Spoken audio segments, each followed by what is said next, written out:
every year about this time, I'll put together this fun little make. I call it peekaboo.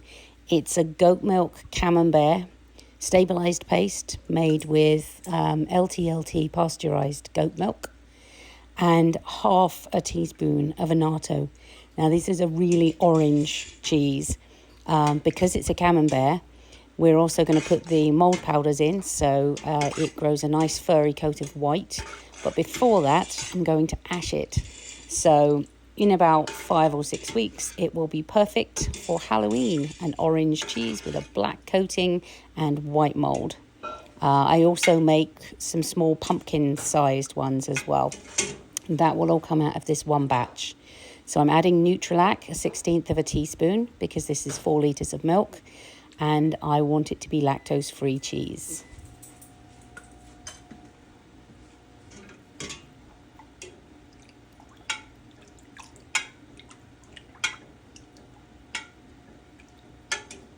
We take it up to temperature, which is 99 degrees Fahrenheit. And then a 1/64 of a teaspoon of Geotrichum candidum. Now, if you don't add the geocan, you will get skin slip on your camembert. It can go kind of brainy looking. That's not what I'm looking for here.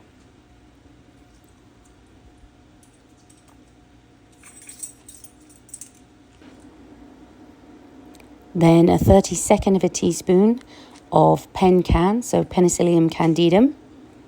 This is to give us our white mold.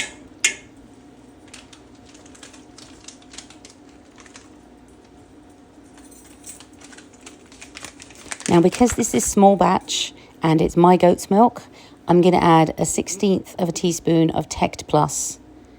So this has Lactobacillus rhamnosus and Propionic shermanii. Now, normally Prop Sherm would give you holes, and it would beat down any other non-beneficial bacteria. The rhamnosus is there to stop it from forming holes, but it does still protect the cheese from any kind of early or late blow. Because I plan on eating this at about 5 to 6 weeks, it won't have the 2 months that you should allow previously raw milk. I've got my Floralac here. There's 1/16 of a teaspoon of that. Now, Floralac is a Floridanica from Codexing. Because it's Codexing, we use half because it's concentrated. Floralac is my mesophilic. It gives buttery notes. Because this is a stabilized paste, we're also going in with TAC, which is a thermophilic. So again, a 1/16 of a teaspoon of that. We sprinkle it all on top, and we don't stir it in until it's had a few minutes just to soak. And we give it a good stir, and we pop the lid on for 2 hours. There is a 2-hour ripening time on this cheese.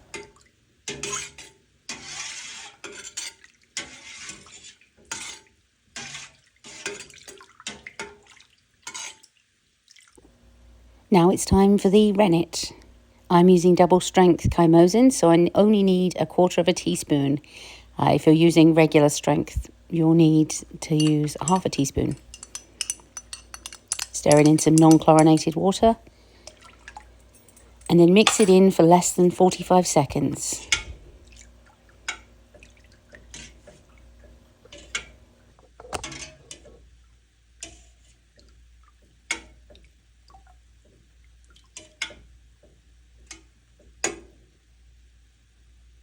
Now I'm using the spoon to try and still the milk a little. We want it still as soon as possible so that it can set properly. And then we leave that to coagulate for 30 minutes.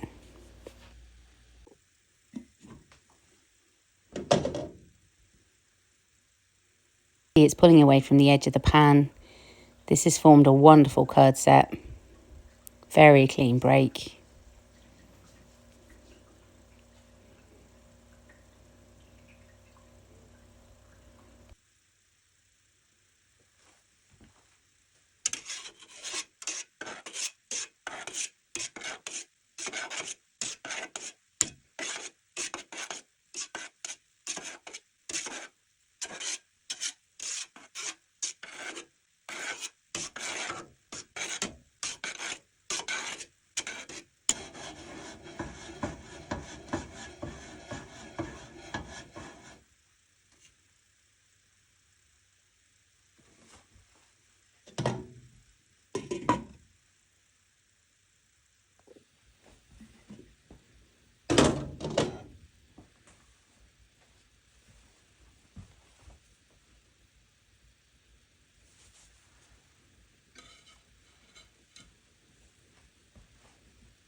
Mm-hmm. Okay. Are you able to crimp that or not? Alright, so stop giving it gas. Is it actually pouring out? Right, get the bottle underneath it. There's a bottle there, a clear window washy bottle.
So I'm ready to pop these in a brine. Normally I would dry salt these, but these tiny ones, dry salting them is just going to be impossible. So we're just going to, everybody in the pool, as they say. This one is 6 inches around and just over an inch thick. It's quite firm. It's looking good. That's going to go in the brine for 6 hours. I'm going to flip it in the middle. Actually, I'm just going to squidge it. These baby ones, they're too small for 6 hours, so they're going to go in for probably 45 minutes tops. Look how cute that is. Isn't that adorable? They'll flatten out a little bit when they're on the mat. I'm just going to pop these into the brine. Try and stop the brine from falling over.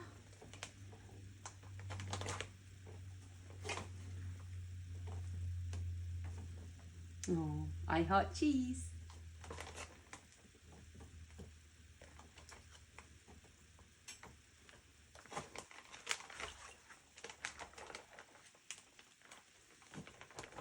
And then you squeeze out all the air before you finally close it. And that means everybody is floating in the brine.